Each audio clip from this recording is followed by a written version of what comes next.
C M Siddaramaiah ಆಗಿದ್ದರು. ಆವಾಗ ಏನೇನೋ ಯೋಜನೆಗಳನ್ನ ತಂದಿದ್ದರು. ಅದಾದಮೇಲೆ ಸಿದ್ದರಾಮಯ್ಯ ಅವರು ರಾಜೀನಾಮೆ ಕೊಟ್ಟ ಮೇಲೆ ಡಿ ಕೆ ಶಿ ಅವರು ಅಧಿಕಾರ ವಹಿಸ್ಕೊಂಡ್ರು. ಅಲ್ಲಿಂದ ರೇಷನ್ ನಿಂತೋಯ್ತು, ಗೃಹಜ್ಯೋತಿ ನಿಂತೋಯ್ತು, ಅದಾದಮೇಲೆ ಗೃಹಲಕ್ಷ್ಮಿನೂ ನಿಂತೋಯ್ತು. ಏನಕ್ಕೆ ಅಂತ ಕೇಳಿದ್ರೆ ಡಾಕ್ಯುಮೆಂಟ್ಸು ವೆರಿಫಿಕೇಷನ್ಗೆ ಆಗ್ತಾಯಿದ್ದೀವಿ ಪ್ರತಿಯೊಬ್ಬರದೂ ಅಂತ ಏನೇನೋ ನಡೀತಾ ಇದೆ. ಅದಾದಮೇಲೆ ಫುಟ್ಪಾತ್ ತೆರವುಗೊಳಿಸ್ಬೇಕು ಅಂತ ನಮ್ಮ ಕೃಷ್ಣೇ ಬೈರೇಗೌಡರು ಹೆವಿ ಹಠ ತೊಟ್ಕೊಂಡು ಬೆಂಗಳೂರನ್ನ ಕ್ಲೀನ್ ಸಿಟಿ ಮಾಡೋಕ್ಕೆ ಹೊರಟಿದ್ದಾರೆ.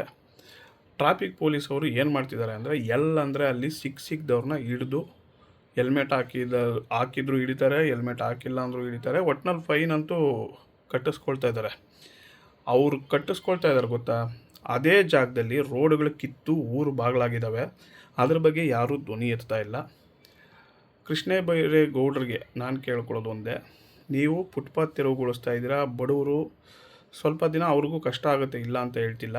ಯಾಕಂದರೆ ಬೆಂಗಳೂರು ಚೆನ್ನಾಗಿ ಕಾಣಿಸುತ್ತೆ. ಯಾರಾದರೂ ಬೇರೆ ಕಡೆಯಿಂದ ಬಂದಾಗ ಬೆಂಗಳೂರು ಸಖತ್ ಕ್ಲೀನ್ ಸಿಟಿ ಅಂತ ಕಾಣಿಸುತ್ತೆ.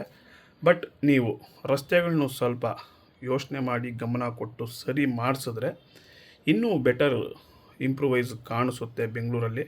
ನೋಡಿ, ಯೋಚನೆ ಮಾಡಿ.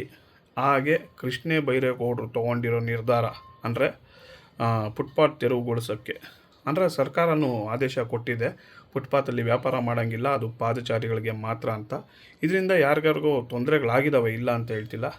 ಇದು ಒಳ್ಳೆಯದ ಕೆಟ್ಟದ್ದ ಅನ್ನೋದು ಒಂದು ಕಮೆಂಟ್ ಮಾಡಿ ಅಂತ ಕೇಳ್ಕೊಳ್ತೀನಿ.